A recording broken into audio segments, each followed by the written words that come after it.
प्रार्थना के वातावरण के साथ बैठे रहे। आज का संदेश पास्टर निखिल राजगुप्ता के द्वारा हम तक पहुंचाया जाएगा। तो आइए तालियों के साथ उनका स्वागत करें। मैंने उनसे कहा था कि मैं उन्हें 50 मिनट दूंगा, 50 मिनट अभी उनके लिए है। Praise the Lord.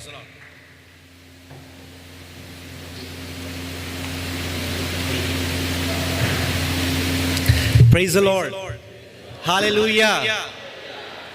परमेश्वर के नाम की स्तुति हो, उसके नाम का हम धन्यवाद करते हैं। आज की सुबह में फिर से एक बार एक सुंदर अवसर उसने हमें प्रदान किया कि उसके प्रिय संतों के साथ, विश्वासियों के साथ मिलकर हम उसकी आराधना स्तुति करने पाए। हालेलुया।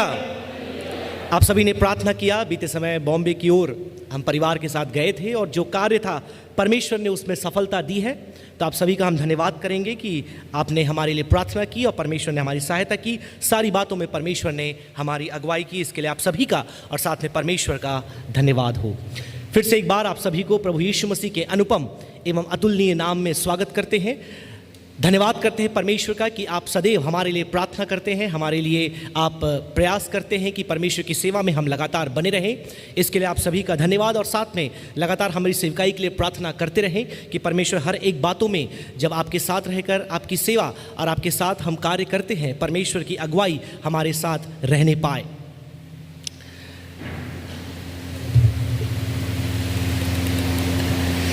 सबसे बड़ा प्रश्न जो एक मानव जगत में व्यापक रूप से देखा जाता है और जिस प्रश्न के कारण बहुत से लोग परमेश्वर के अस्तित्व पर भी प्रश्न उठाते हैं, वो प्रश्न है कि मेरी जिंदगी में इतना दुख क्यों है, इतनी परेशानी, इतनी वेदना मेरे जीवन में क्यों है।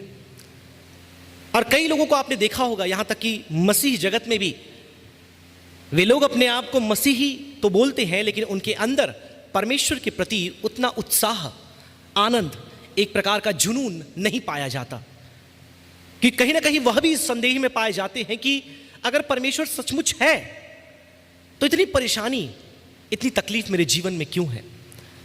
और मैं धन्यवाद करता हूं इस वर्ष के थीम के लिए जो हमारे वरिष्ठ पासवान ने जनवरी के माह में डिक्लेयर किया था। कोई बता जाएगा क्या है इस वर्ष का थीम?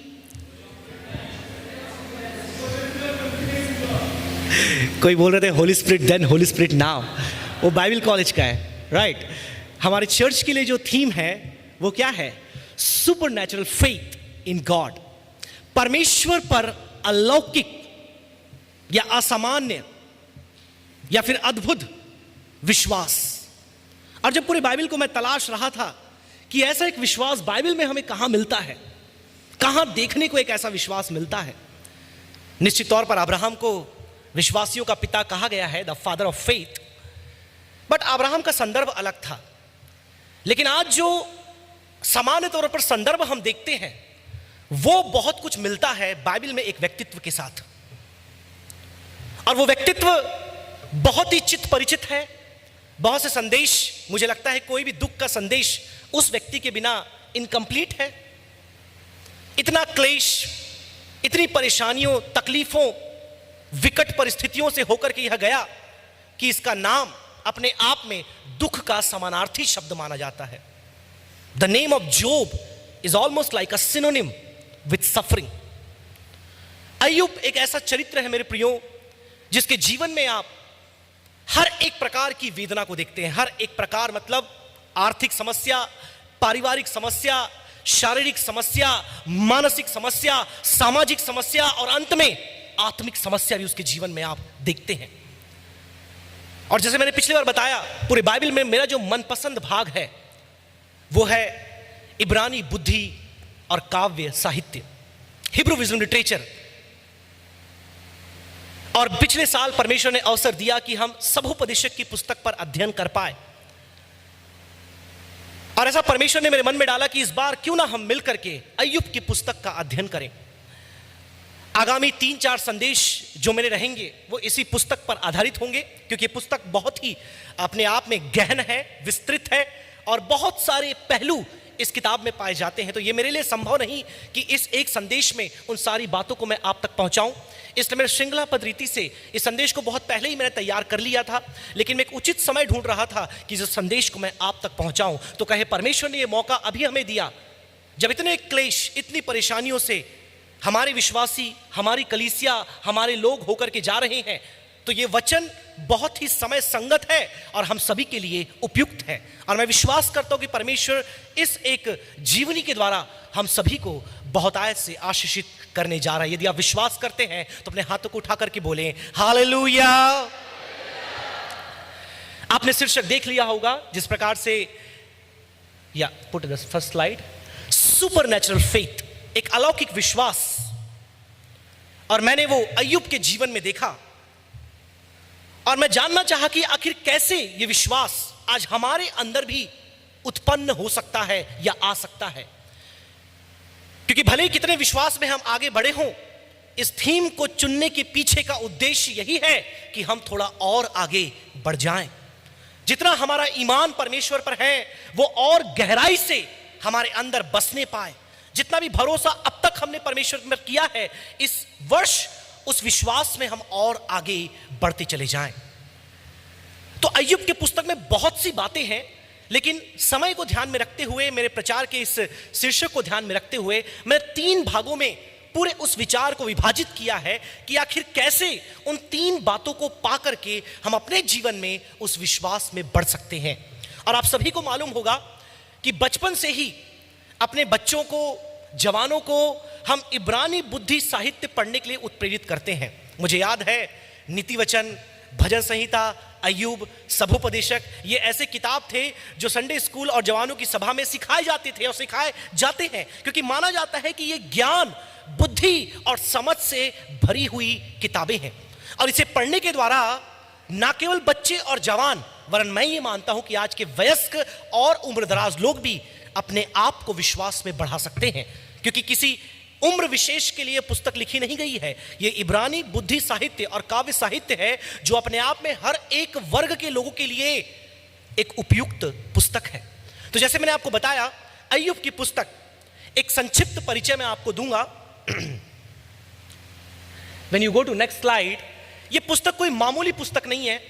बाइबल में अधिकतर धर्म वैज्ञानिकों और पंडितों का मानना है कि सबसे पहले लिखे जाने वाली पुस्तकों में अय्यूब की पुस्तक है।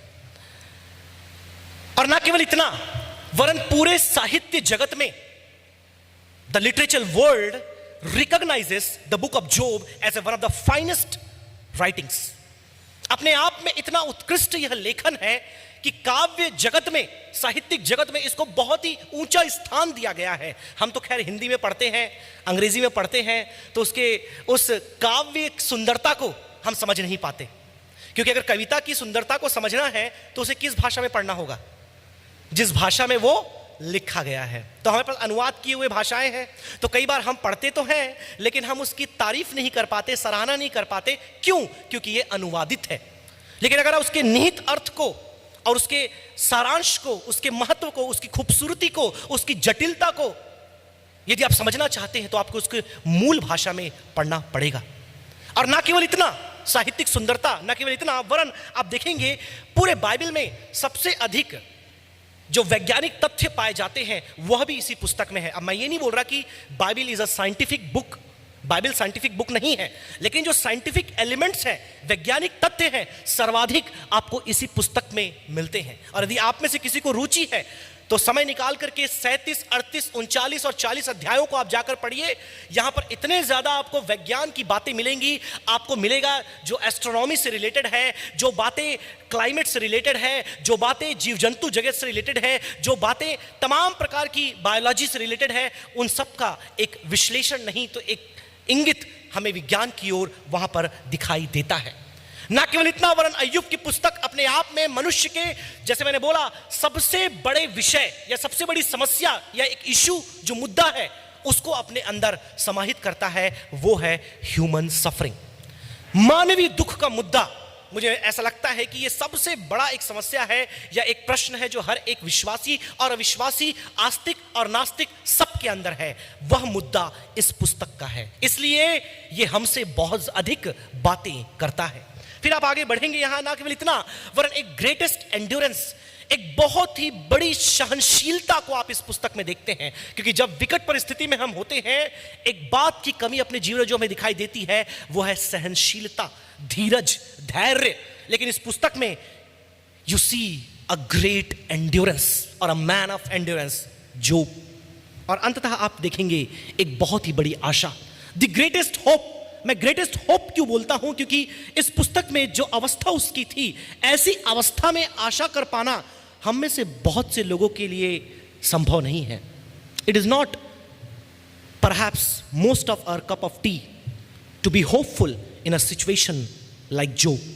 लेकिन अय्यूब उस अवस्था में भी एक आशा को करता है अपने छुड़ाने वाले के लिए। तो मुझे लगता है कि ये सबसे बड़ी आशा एक व्यक्ति के जीवन में हम देखते हैं।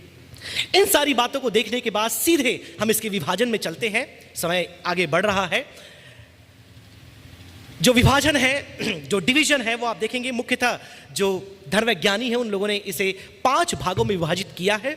जो लिख रहे हैं वो लिख लें, हो सकता है पूरे भागों को हम देख ना पाएं, लेकिन कुछ एक भाग को निश्चित तौर पर हम देखेंगे। ये 5 भाग आप देखते हैं। सबसे पहला भाग जो है अध्याय 1 और अध्याय 2।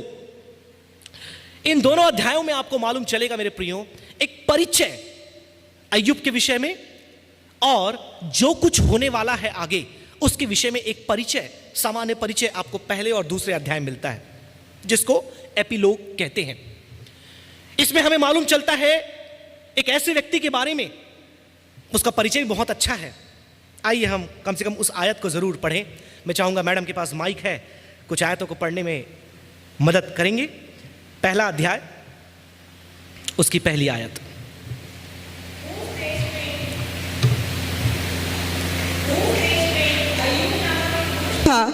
वह खरा और सीधा था और परमेश्वर का भय मानता और बुराई से दूर रहता था। यहां पर परिचय के साथ इस पुस्तक का आरंभ किया जाता है और परिचय बहुत ही दिलचस्प है। परिचय क्यों दिलचस्प है? क्योंकि ऐसा परिचय मैंने बाइबल में किसी व्यक्ति के बारे में नहीं देखा।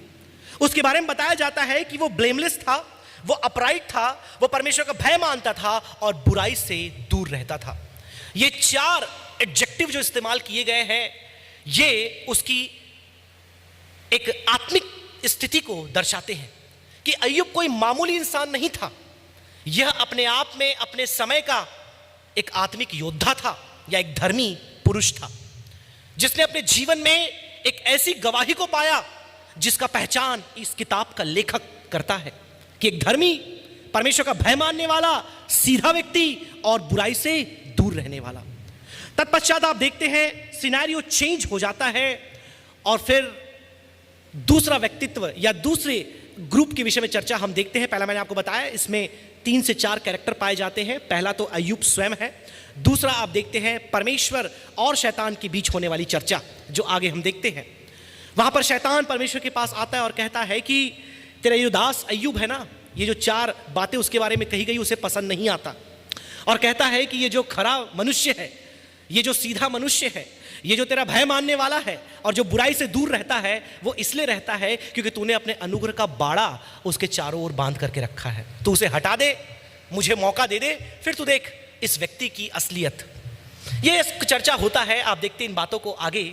और फिर उसके बाद अय्यूब के जो 3रे अध्याय से आप देखते हैं अय्यूब और उसके लगभग 31 अध्याय तक एक अलग ही चर्चा चालू होती है अय्यूब और उसके 3 मित्र के बीच में,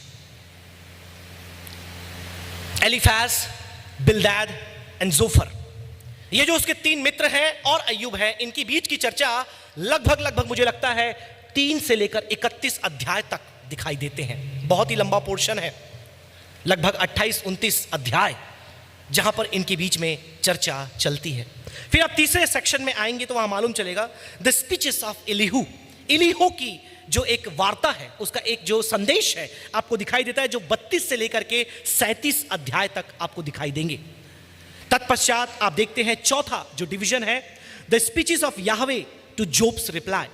आप देख सकते हैं फिर से परमेश्वर वहां पर दिखाई देता है 38 अध्याय में, और 38 अध्याय से लेकर के तो 42 अध्याय उसके 6वें आयत तक आपको फिर से अय्यूब और परमेश्वर के बीच में चर्चा दिखाई देती। परमेश्वर कुछ प्रश्न उससे पूछता है और उसका उत्तर अय्यूब नहीं दे पाता। और फिर अंततः जो अंतिम भाग है आपको मालूम चलेगा उसका उपसंहार या निष्कर्ष 42 अध्याय 7 से लेकर 12। मैं आप सभी से आग्रह करूंगा, जब इस दौरान लगभग 3-4 संदेश में हम इसे पढ़ने वाले हैं, सुनने वाले हैं, आप कृपया कर समय निकालकर इस पुस्तक को पढ़ें।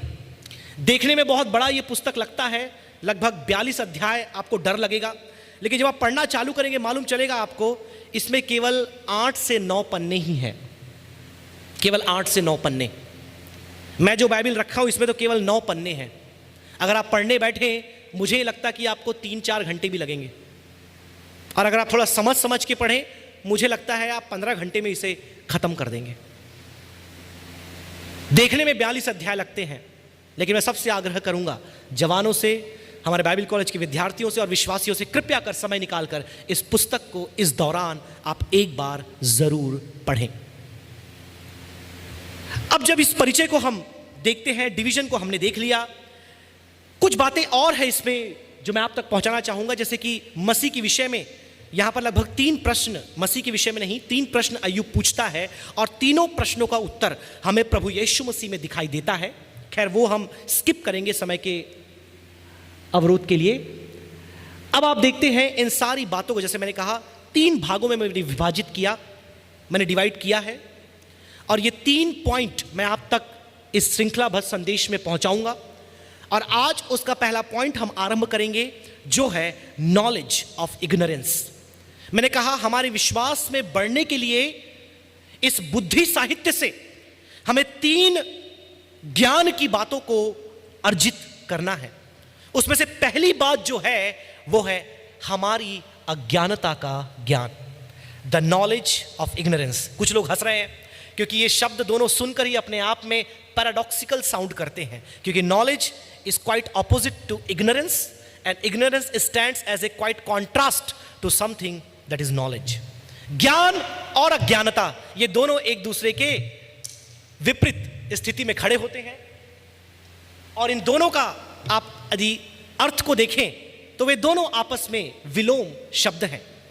यही तो खूबसूरती है इस पुस्तक की, कि जो लोग अपने आप को ज्ञानी, जो लोग अपने आप को समझदार, बुद्धिमान मानते थे, वे सब यहां पर बेवकूफ साबित होते हैं, मूर्ख, बुद्धू साबित होते हैं। And I will qualify my statement in the course of messages that we will be hearing. तो आइए हम बिना समय गंवाए सीधा अपने पहले पॉइंट में जंप करते हैं और देखते हैं कि कितना कुछ आज हम इस पॉइंट से सीख पाएंगे। नेक्स्ट स्लाइड में आप देखेंगे कि आपको मालूम चलेगा कि जैसे अय्यूब के जीवन में ये परेशानियां आई, कौन सी परेशानियां आई, अय्यूब के जीवन में क्या क्या परेशानी आया, आप पढ़ेंगे, आप में से अधिकतर लोगों को मालूम होगा कि उसकी जो प्रॉपर्टी है, उसके धन संपत्ति जो है, उसके दास दासी जो हैं, उसके अपने बच्चे जो हैं, और अंततः उसका अपना शरीर पूर्णतः रोगग्रस्त हो जाता है। उसने जितने भी खेत खलियान संपत्ति रखी थी वे सब चुरा लिए जाते हैं, उसके सारे दास दासियों की हत्या कर दी जाती है, और उसके अपने बच्चे मर जाते हैं। और फिर भी जब शैतान को तसल्ली नहीं मिलती, जब अय्यूब तब भी परमेश्वर को नहीं कोसता, श्रापित नहीं कहता, तो अंततः कहता है इसके शरीर को तू मुझे दे दे। और बड़े बड़े फोड़े, इतने दर्दनाक, जिसकी कल्पना हम कर भी नहीं सकते, क्योंकि ऐसे व्यक्ति को ना हमने कभी देखा है और ना कभी सुना है और ना कभी अनुभव किया है। हाँ, ये जब चिकन पॉक्स और चिकनगुनिया और ये सब जो बीमारियां आ जाती है वो थोड़ा बहुत वैसा लगता है, लेकिन फिर भी ऐसे लोगों को मैंने राख में बैठकर वो खुजाते हुए तो नहीं देखा। तो इतनी तकलीफ जितना इस व्यक्ति को था, मैंने ऐसा दुख किसी भी व्यक्ति के जीवन में नहीं देखा। और अंततः जो उसकी जीवन संगिनी थी, जिसने अपने जीवन को उसके साथ व्यतीत करने का निर्णय लिया था, वह भी अंततः आकर वही बात कहती है जो शैतान अय्यूब के मुंह से कहलाना चाहता था। वो क्या था?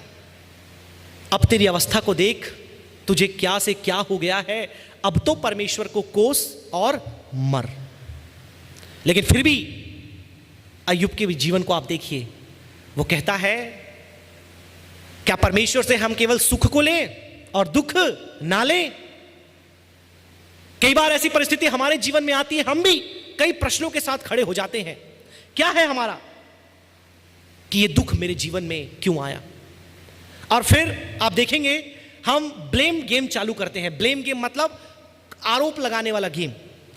तो सामान्य जो आरोप लोग ब्लेम लगाते हैं वो ये है अपनी किस्मत पर, फेट। अरे मेरी तो किस्मत ही खराब है। कितने बार मैंने ये बात लोगों को कहते हुए सुना है, यहां तक कि विश्वासियों को कहते हुए सुना है, अन्य समाज के लोग तो कहते ही हैं कि मेरी किस्मत खराब है। मतलब किस्मत इज इक्वल टू भाग्य, राइट? कुछ जो लिख करके आपकी कुंडली में डाल दिया गया है और वैसा ही होगा, उसके अलावा कुछ नहीं होगा।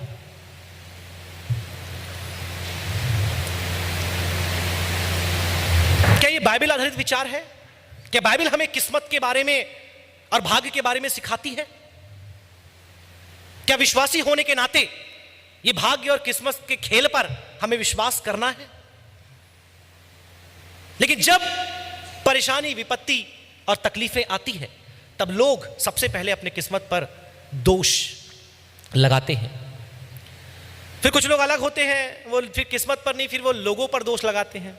जैसे कि पीपल ब्लेम पीपल, कि आज मेरी अवस्था ऐसी है, ये बीमारी मुझ पर आ गई, ये इन लोगों के कारण हुआ है, इस व्यक्ति विशेष के कारण हुआ है, इस बहन के कारण हुआ है, इस भाई के कारण हुआ है, इन्होंने ऐसा किया तब मुझे ऐसा हो गया। फिर कुछ लोग एक कदम और आगे होते हैं, वो परिस्थिति पर दोष लगा देते हैं। अरे क्या करें, मेरी तो परिस्थिति ऐसी है, राइट? सिचुएशन। ये सब प्रकार के लोग आपको दिखाई देंगे, अभी बताऊंगा मैं आपको।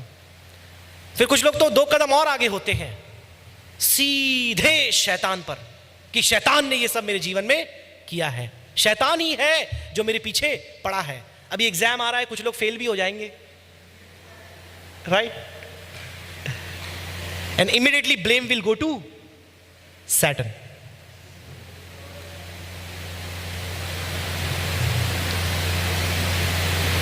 फिर कुछ लोग सारे कदम 100 कदम आगे रहते हैं। 2 कदम आगे वाले शैतान को बोलते, फिर 100 कदम आगे वाले दे ब्लेम गॉड, परमेश्वर पर दोष लगाते हैं, परमेश्वर पर आरोप लगाते हैं और परमेश्वर को कोसते हैं, परमेश्वर को बोलते हैं, परमेश्वर को कटघरे में खड़ा कर देते हैं। मेरी पुस्तक जो है वो अय्यूब है, इसलिए बाहर में जाना नहीं चाहता, नहीं तो फिर इंचू इंचू तो हो रहा है कि थोड़ा उत्पत्ति में चले जाएं, थोड़ा रोमियो में चले जाएं, थोड़ा और कहीं कहीं चले जाएं, लेकिन नहीं जाएंगे, अपनी पुस्तक में बने रहेंगे। इस प्रकार से हम अपने जीवन की परिस्थितियों का या समस्याओं का या दुखों का व्याख्यान करते हैं। लेकिन ये सभी लोग जो ऐसी बातें करते हैं, आप मानो या ना मानो, ये सभी अज्ञानी हैं। और मैं अपने अनुभव से ये बातें नहीं बोल रहा, मैं इस पुस्तक के अनुभव से ये बातें कह रहा हूं, परमेश्वर के वचन पर आधारित रहकर मैं ये बातें आपसे कह रहा हूं। क्योंकि आप देखेंगे जब अय्यूब के जीवन में समस्या आई, जब उसकी पत्नी उसके पास आई, उसने तुरंत बोल दिया कि परमेश्वर है इन सारी बातों के पीछे, तो उसे श्राप दे और तू मर। फिर उतना काफी नहीं था, आप देखते हैं उसके 3 अध्याय से उसके फ्रेंड्स उसके पास आ जाते हैं। पहले अय्यूब खुद विलाप करता है 3 अध्याय में, फिर 4 अध्याय से उसके मित्र उसके पास आते हैं। और ये मित्र, वाह, बहुत ही अच्छे होते हैं, क्योंकि मित्र हमेशा अच्छे होते हैं। वो दुख को बांट लेते हैं, कई बार दुख को बढ़ा भी देते हैं। कई बार मित्र दुख बांट लेते हैं, कई बार दुख को बढ़ा लेते हैं। और आजकल के मित्र तो ऐसे हैं, समस्या के समय बात करो तो आपका तलाक भी करवा देंगे। हाँ, क्योंकि मैंने पहले भी कहा था, आपकी समस्या, आपकी परेशानी, पड़ोसी का आनंद।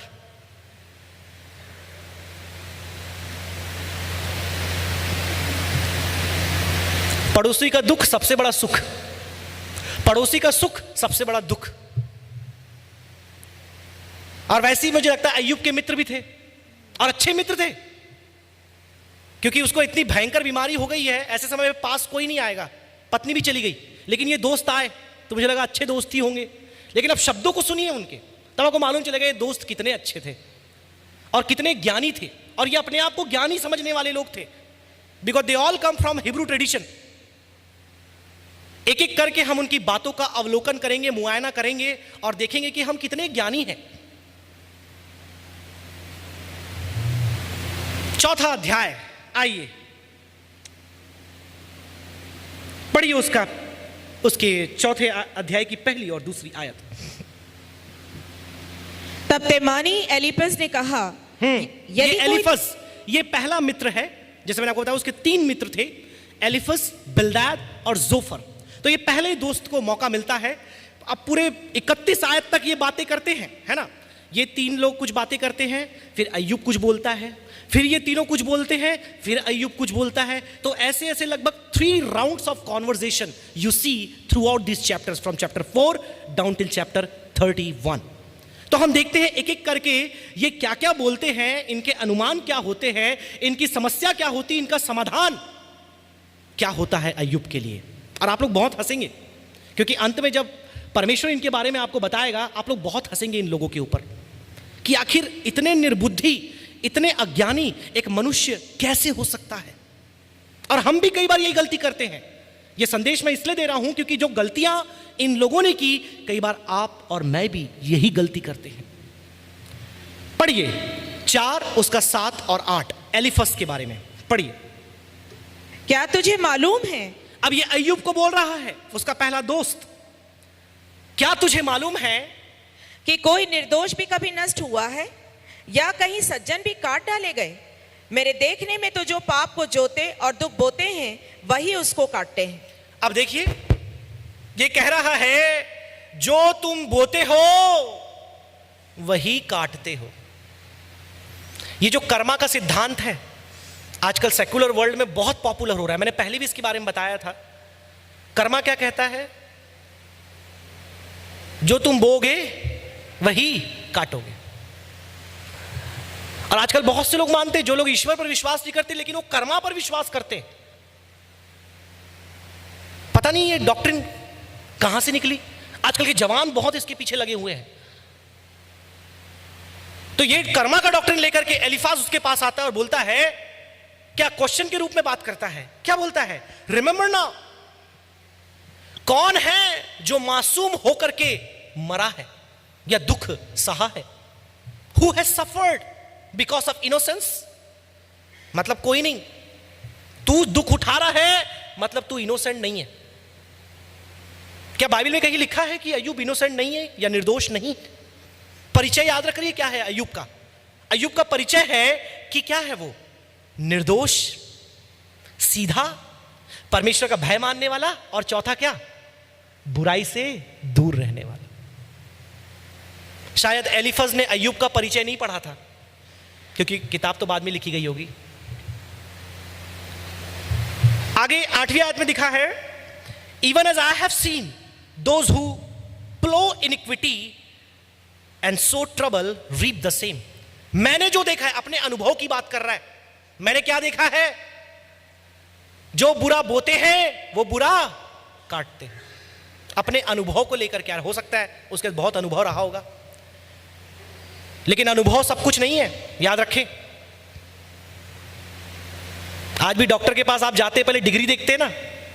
ये नहीं बोलते 50 साल से वो प्रैक्टिस कर रहा है, अच्छा होगा। वो नाम के नीचे डिग्री देखते हैं, क्या पढ़ा है। अगर एमडी नहीं है तो फिर खतरा है। मेरे प्रियो, एलिफास एक ऐसे थॉट लाइन के साथ आता है जिससे वो अय्यूब आकृति को पहचान न उसकी सका। आकृति को वो पहचान न सका। आगे पढ़िए। परंतु मेरे आंखों के सामने कोई रूप था। हाँ, लेकिन वो एक क्या था? रूप था। रूप था। हाँ, पहले सन्नाटा छाया रहा, पहले सन्नाटा छाया रहा, फिर मुझे एक शब्द सुनाई पड़ा। फिर एक शब्द सुनाई पड़ा। क्या नाशवान मनुष्य परमेश्वर से अधिक धर्मी हो सकता है? हाँ, क्या नाशवान मनुष्य परमेश्वर से अधिक धर्मी हो सकता है? हाँ, क्या मनुष्य अपने सृजनहार से अधिक पवित्र हो सकता है?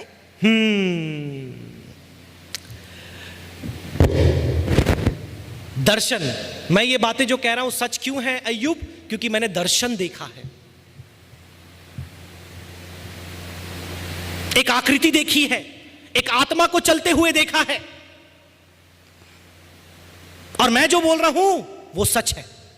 वो तो परमेश्वर बताएगा अभी आगे तुम कितना सच बोल रहे हो। परमेश्वर इनके बारे में क्या बोलता है आप सुनना आखिरी में।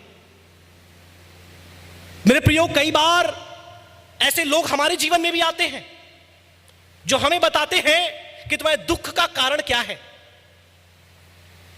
तुम्हारे जीवन में आई परेशानी का कारण क्या है। और कई बार हम भी ये गलती करते हैं, अच्छा 2 महीने पहले पास्टर विल्सन बीमार थे, ओके, हो ना हो कुछ ना कुछ पाप किया होगा। हंस रहे आप लोग, अरे सच में मैं सुना है, ऐसे लोगों को बोलते हुए सुना है, अरे देखो उसका वो गया, चोरी हो गई घर में, चोरी करके ही लाया होगा इसलिए चोर का माल चंडाल खाए। अरे देखो उसको बीमारी हो गई, गुप्त पाप किया होगा ना इसलिए ऐसा हो गया। मेरे प्रियो, परमेश्वर की योजना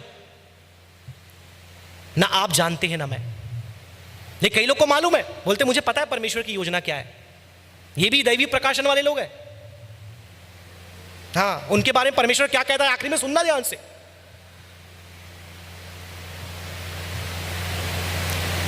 और फिर आगे वो बोलता है, समाधान सुनिए उसका, नॉट जस्ट द प्रॉब्लम और the approach but you see his solution. ये क्या बोलता है? उसकी रेमेडी है परमेश्वर के दैवीय अनुशासन को स्वीकार कर और परमेश्वर की ओर फिर। मतलब अय्यूब परमेश्वर की ओर नहीं फिरा था अब तक, परमेश्वर से दूर था। एलीफाज बोलता है तू परमेश्वर की ओर फिर।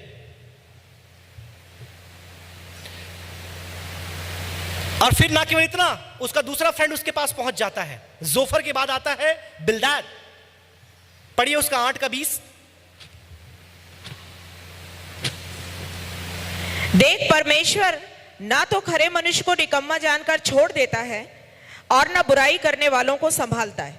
आप देखिए परमेश्वर क्या करता है, he does not cast away blameless. वो निर्दोष को कभी छोड़ता नहीं है और ना ही बुराई करने वालों को थामता है या उठाता है। कहीं ना कहीं तू भी अपने जीवन में कुछ गलती कर बैठा है, इसलिए परमेश्वर का दंड तेरे जीवन में आ गया है। उसका आर्गुमेंट क्या है? परमेश्वर का अटल आदेश, उसका न्याय जो कभी चूकता नहीं है। और उसका जस्टिफिकेशन क्या है?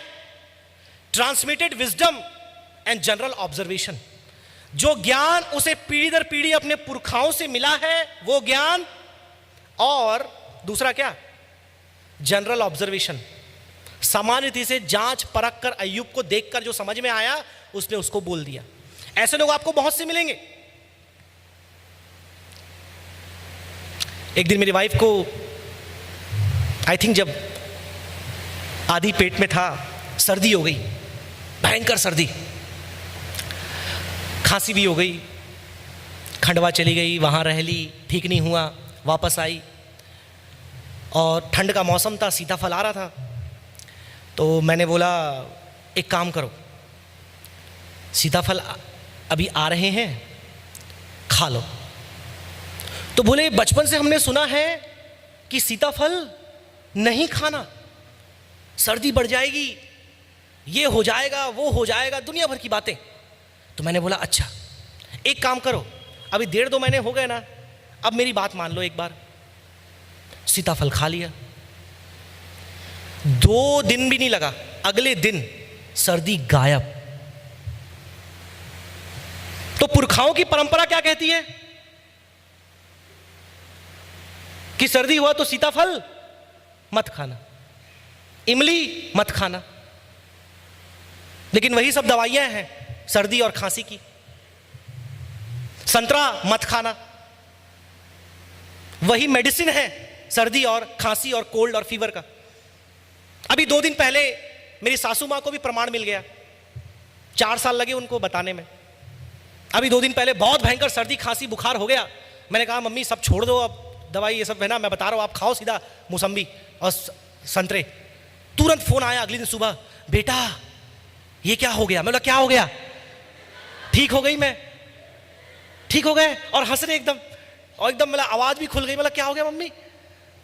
अरे बेटा मैं तो वही किया जो आपने कहा। मैं बोला प्रभु ने जो बनाया है कभी गलत नहीं बनाता, वो इंसान ही गलत चीजें बनाता है और साइड इफेक्ट और बीमारियां बढ़ाता है। तो पुरखाओं का परंपरा क्या कहता है? ये चीजें ठीक नहीं है, ये बातें ठीक नहीं है, चीजों को ऐसा होना चाहिए। वैसे ही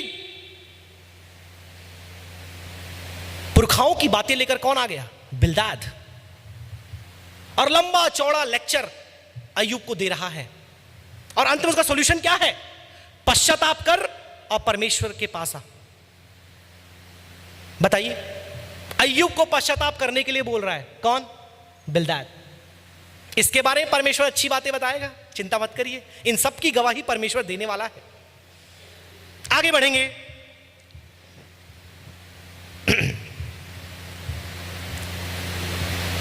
नेक्स्ट पर्सन कौन है लाइन में, अच्छे निकट मित्रों की सूची में? जोफर, राइट? पढ़िए 11 उसका 14 और 15। और जो कोई अनर्थ काम तुझसे होता हो उसे दूर करे, और अपने डेरों में कोई कुटिलता न रहने दे। तब तो तू निश्चय अपना मुंह निष्कलंक दिखा सकेगा, और तू स्थिर होकर कभी न डरेगा। तू निष्कलंक अपना मुंह दिखा सकेगा क्योंकि अब तू कलंकित है। अब तेरे जीवन में कुछ ना कुछ खोट है, तेरे जीवन में कुछ ना कुछ पाप है। जब कोविड का समय चल रहा था, छत्तीसगढ़ में बहुत से लोगों की डेथ हो गई, आपको मालूम है, बहुत से क्रिश्चियंस की डेथ हो गई, बहुत से क्रिश्चियन पासवानों की डेथ हुई। तो एक वो भी सेवा ही करते थे, पास्टर तो नहीं थे, बहुत व्हाट्सएप मैसेज वायरल कर रहे थे, फॉरवर्ड कर रहे थे कि कोरोना परमेश्वर का कोप है, ये पापी पीढ़ी के ऊपर परमेश्वर का न्याय है। तो फॉरवर्ड हो के हमारे पास ही पहुंच गया। तो हमने बोला अरे बाप रे, इनको तो ऊपर से प्रकाशन मिला है, ये वही किसके जैसा? एलिफैज के जैसा। मैं बोला अरे बाप रे, मैंने क्वेश्चन फिर उनके बारे में पता लगाया कौन है ये। मैं बोला इनके परिवार में किसी कोरोना हुआ क्या अब तक? बोले नहीं हुआ है। मैं बोला अच्छा, तभी तो ये वायरल कर रहे हैं, होने दो इनके परिवार में किसी को एक दिन, फिर ये मैसेज वायरल करते हैं कि नहीं करते, हमको क्या करेगा, मालूम चलेगा। मैंने बोला ना, दूसरों का दुख हमारे लिए टीका टिप्पणी करने का अवसर है। Others' problem and suffering becomes an opportunity for us to comment or make fun of or throw sarcasm. लेकिन जब वही समस्या हमारे जीवन में आती है, तब मैं धर्मी हो जाता हूं, परमेश्वर की जांच मेरे जीवन में आती है, अविश्वास की बढ़ोतरी आती है। लेकिन दूसरे के जीवन में आया, ये परमेश्वर का न्याय है, कोरोना पापी पीढ़ी के ऊपर परमेश्वर का दंड है, सुधर जाओ, पश्चाताप करो, न तुम भी मरोगे। कोरोना के पहले से तीसरे महीने तक ये प्रचार चल रहा था। फिर जब देखे कि विश्वासी भी नहीं बच रहे, वो प्रचार करना बंद।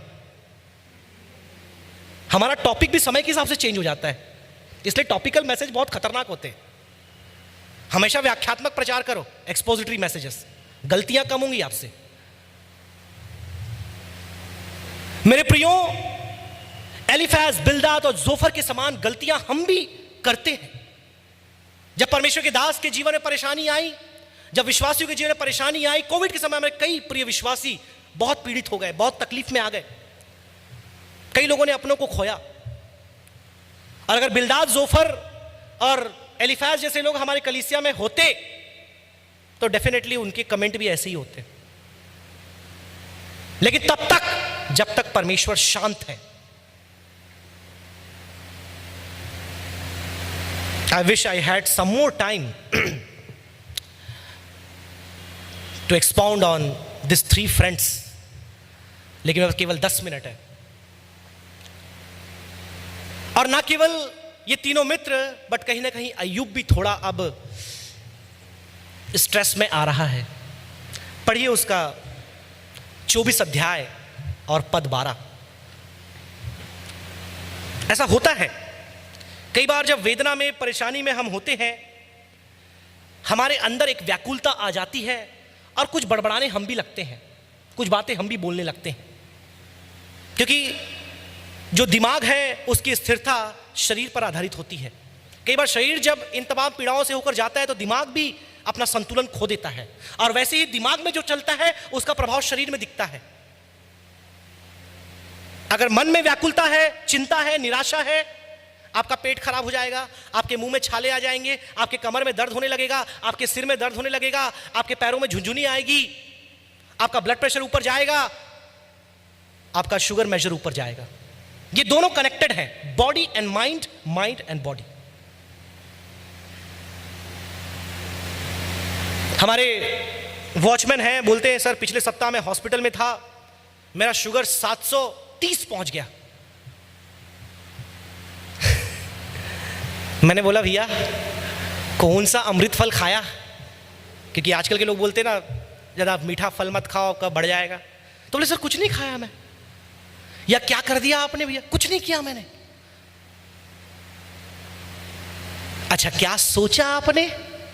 हाँ सर थोड़ा सा चिंता मैं कर रहा था, हाँ बस काफी है।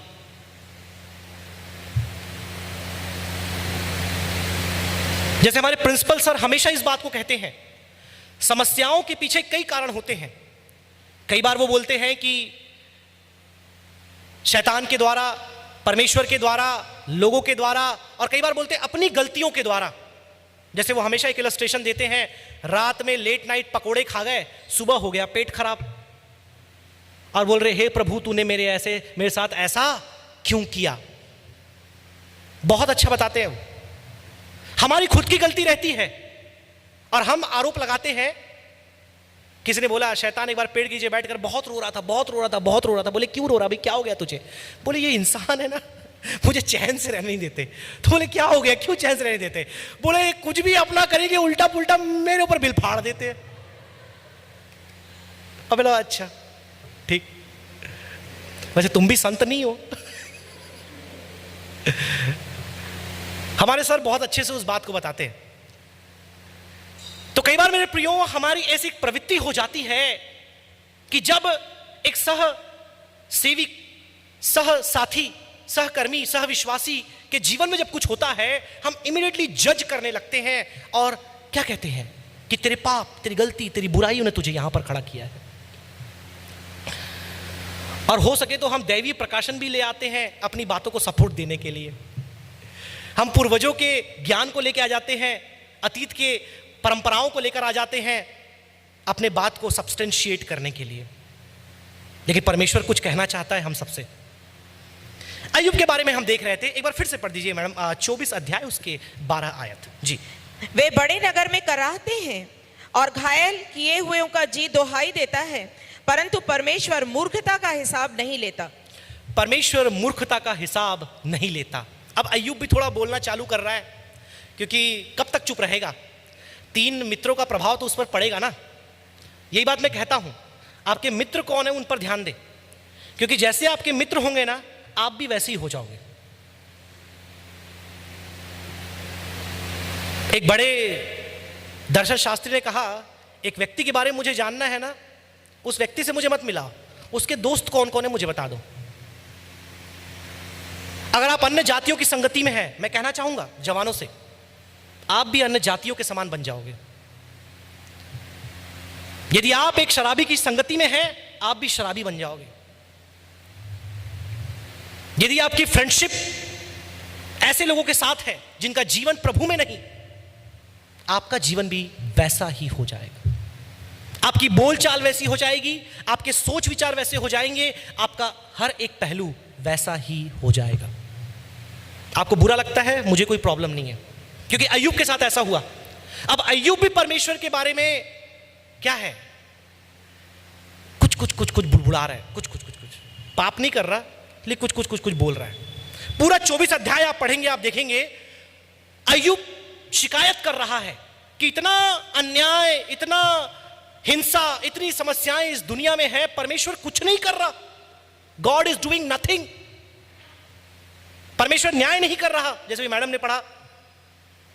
फिर 31 अध्याय में देखेंगे वो अपने आप की धार्मिकता का जिक्र करता है। 31 अध्याय 5 से लेकर 37 तक बताता है, मैं इतना धर्मी हूं, मैंने कभी किसी स्त्री को नहीं देखा, मैंने कभी किसी के खिलाफ बुरा नहीं बोला, मैंने कभी भी कोई बलिदान देने से नहीं चुका। अपनी आत्म धार्मिकता का बखान करने लगता है। कई बार हम भी ऐसा करते हैं, जब कोई परेशानी आती है अपने आप को धर्मी दिखाने लगते हैं। मेरे प्रियो, इन सब के लिए परमेश्वर के पास कुछ है कहने को। अचानक से 38 अध्याय में परमेश्वर प्रकट होता है और ये बहुत भयंकर सिनेरियो है। पढ़िए 38, और सबको उत्तर देता है वो। 38:1 पढ़िए। तब यहोवा ने अय्यूब को आंधी में से यूं उत्तर दिया। हाँ, अब इतने प्रश्न, इतनी चर्चा, इतने लंबे लंबे भाषणों को सुनने के बाद परमेश्वर भी थोड़ा अब फॉर्म में आ गए।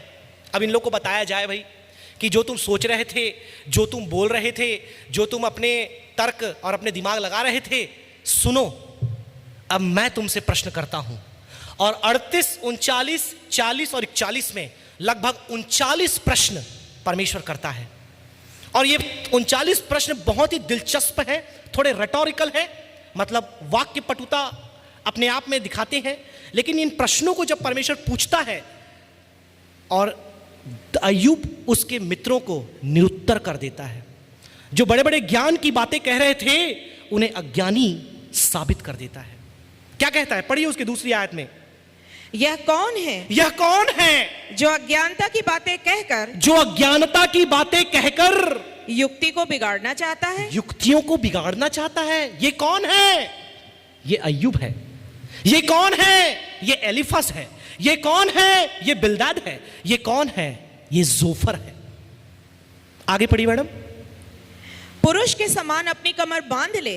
अब पुरुष के समान अपनी कमर बांध ले, मतलब तैयार हो जा, क्योंकि मैं तुझसे प्रश्न करता हूं। अब मैं तुझसे प्रश्न करने वाला हूं और तू मुझे उत्तर और दे। तू मुझे उत्तर दे।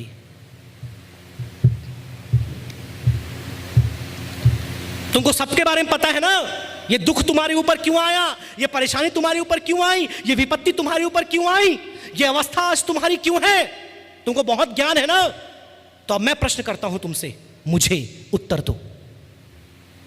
और फिर परमेश्वर वहां से आरंभ करता है पूरी सृष्टि के बारे में कि हिरणी कहां बच्चा देती है, बारिश कैसे होता है, बिजली कैसे खनकता है, शुतुरमुर्ग अपना अंडा कहां रखता है। तमाम प्रकार के क्वेश्चन परमेश्वर करता है। और अय्यूब, उसके मित्र और जो भी वहां रहे होंगे सब बहुत चक्के हो जाते हैं, चारों खाने चित्त। और फिर बोलते ना, अब आया ऊंट पहाड़ के नीचे। मेरा समय समाप्त हुआ प्रियो। अंत में ये सारी बातें हमें क्या सिखाती है कि हम अज्ञानी मनुष्य हैं और परमेश्वर सर्वज्ञानी है। वो अपने सर्वज्ञान का प्रमाण इन 4 अध्यायों में देता है, लेकिन बड़े सब्र के साथ वो सुनता है सबको। और अंततः आप देखिए फिर 40 अध्याय उसका 3 और 5 पढ़ दीजिए। अय्यूब अपनी गलती कैसे मानता है, सुनिए ध्यान से, पढ़िए। तब अय्यूब ने यहोवा को उत्तर दिया, हाँ, देख मैं तो तुच्छ हूं। मैं तो तुच्छ हूं। अब अय्यूब को मालूम चलता है कि जो तर्क वो और उसके मित्र लगा रहे थे, अब मैं तुच्छ हूं। पढ़िए। मैं तुझे क्या उत्तर दूं? मैं तुझे क्या उत्तर दूं? मैं अपनी उंगली दांतों तले दबाता हूं। हाँ, 42 का 1 पढ़ दीजिए। एक बार 42 का 1। तब अय्यूब ने यहोवा को उत्तर दिया, हाँ, मैं जानता हूं कि तू सब कुछ कर सकता है राइट। और तेरी युक्तियों में से कोई नहीं रुक सकती। यस, पढ़िए 6।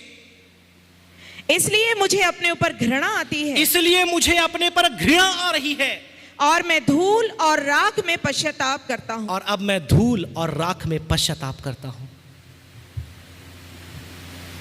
मेरे प्रियो, कई बार हमें लगता है कि हमारा सोचना, हमारा समझना, हमारी बातें सत्य है। कई बार हमें लगता है कि हर एक जो परिस्थिति मेरे जीवन में है उसको इसलिए है कि मुझे मालूम है कि क्या हुआ है। लेकिन परमेश्वर ने इन सबको निंदित कर दिया। और फिर ना केवल अय्यूब, आप देखिए एलीफाज, बिल्दद, जोफर के साथ क्या होता है। पढ़िए 7वीं आयत। ऐसा हुआ कि जब यहोवा ने ये बातें अय्यूब से कह चुका, हाँ, तब उसने तेमानी एलीफज से कहा। अब एलीफज से कहा, सुनिए क्या कहा। मेरा क्रोध तेरे और तेरे दोनों मित्रों पर भड़का है। मेरा कोप तेरे और तेरे दोनों मित्रों के ऊपर क्या है? भड़का है। भड़का है। क्योंकि जैसी ठीक बात मेरे दास अय्यूब ने मेरे विषय में कही है, हाँ, वैसी तुम लोगों ने नहीं कही। नहीं कही। मेरे प्रियो, परमेश्वर का कोप हो सकता है आज हमारे ऊपर ही भड़क रहा होगा। यदि हम भी ऐसे ही ओपिनियन, ऐसे ही आइडियाज, जैसे बोलते हैं ना, पर अपने प्रिंसिपल सर बताते हैं, man's idea is not God's idea. Every good idea may not be God's idea. इनके पास अच्छे अच्छे आइडिया थे, अच्छे अच्छे तर्क थे, अच्छे अच्छे परंपराएं थी, प्रकाशन भी थे, but they could not come close to the reality और गॉड्स प्लान। ये सारी बातें अंततः मेरे प्रियो, अंतिम स्लाइड में आ जाएं, मैं सब शब्दों को विराम दूंगा। ये सारी बातें मिलकर आज 3 व्यवहारिक पाठ हमें सिखाते हैं। सबसे पहली बात, राइचियस लिविंग इज पॉसिबल। एक धर्मी का जीवन आज 21st सेंचुरी में हम जी सकते हैं। ना केवल इतना, वरन एक मनुष्य जो है परमेश्वर के सामने अज्ञानी है। आप कितना भी अध्ययन कर लें, कितनी भी पढ़ाई कर लें, कितना भी ज्ञान अर्जित कर लें, मेरे प्रियो, हम परमेश्वर को ज्ञान नहीं दे सकते। We are ignorant being in front of omniscient God, क्योंकि वो सर्वज्ञानी परमेश्वर है। कई पंडित, कई शास्त्री, कई विद्वान आए, इवन यीशु के सामने भी वे सब निंदित हो गए, वे सब अपमानित हो गए। और ये एलीफाज, जोफर, बिल्दैद, ये तीनों बलिदान चढ़ाते हैं अपने अपने पापों से प्रायश्चित के लिए। आप पढ़िएगा 42 अध्याय घर जाकर के, और तब उन्हें माफी मिलती है जो बातें उन्होंने कही थी। लेकिन हम ऐसी बातों कहकर कैसे बच सकते हैं? इसीलिए तीसरा और अंतिम, गॉड्स ओमनिशियंस कॉसेस ह्यूमिलिटी इन अस। परमेश्वर का ये सर्वज्ञान, उसकी ये सर्व समझ हमें नम्र बना देती है, हमें दीन बना देती है, और उसके सामने नतमस्तक कर देती है, हमें उसका आराध्य बना देती है कि परमेश्वर तू सर्व ज्ञानी है। आइए उसी नम्रता के साथ अपनी आंखों को हम बंद करें। अंतिम प्रार्थना में हम जाएंगे, और जैसे पास्टर विल्सन ने कहा, पास्टर जयंता अंतिम प्रार्थना आशीर्वचन से सभा को समाप्त करेंगे। अपने जीवन में उस नम्रता के भाव को बनाकर रखें। जो कुछ भी आपके जीवन में क्यों ना चल रहा हो, परमेश्वर सब जानता है, उसकी योजना अगम्य और अद्भुत है। होने पाए कि परमेश्वर हमारे जीवन को नियंत्रित करे। प्रभु आप सबों को आशीष दे।